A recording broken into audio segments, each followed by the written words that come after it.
The man worked slowly and carefully, realizing his danger. Gradually, as the flame grew stronger, he increased the size of the sticks with which he fed it. He sat in the snow, pulling the sticks from the bushes under the trees and feeding them directly to the flame. He knew he must not fail. When it is 75 below zero, a man must not fail in his first attempt to build a fire.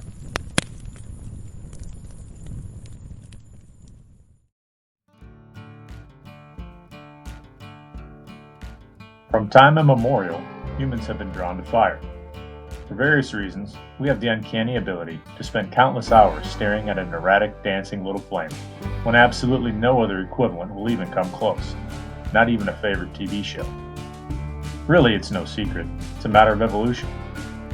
For early humans, those dancing little flames brought with them countless benefits.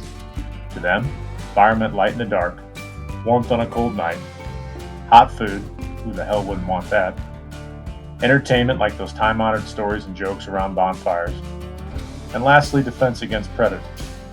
In essence, fire meant life. It hasn't lost its luster on modern folks either. Spend an evening in any campground, and people will be up until the wee hours feeding the flames, while simultaneously trying to find happiness at the bottom of their 14th can of Bud Light.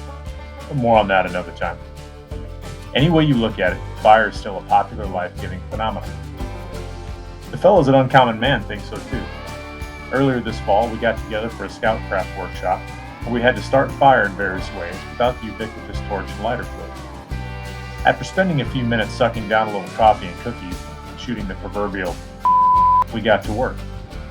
We began making bow drill kits using design learned at Jack Mountain Bushcraft School in Maine. Our host, Aaron Hurd, graciously prepared some cedar posts for us to finish off into the final products. We wanted to be able to complete the activity in a couple of hours, but also feel like we did something. You know, the old Betty Crocker method of bushcrafting. Hey, whatever works, man.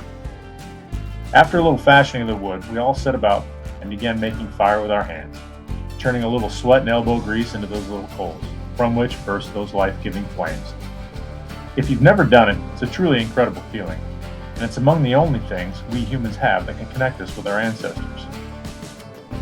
We're happy to report that after a little trial and error, we had a 100% success rate, with every guy present cheering on the last fella as he blew his coals into those life-giving flames. We'd done it. We'd gone through this evolution together, and all of us left smelling like pine pitch wood smoke and freedom. We were life givers.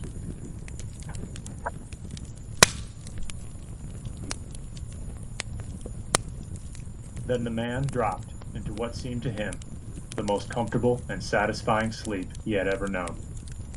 His dog sat facing him and waiting. The brief day ended in a long evening. There were no signs of a fire to be made.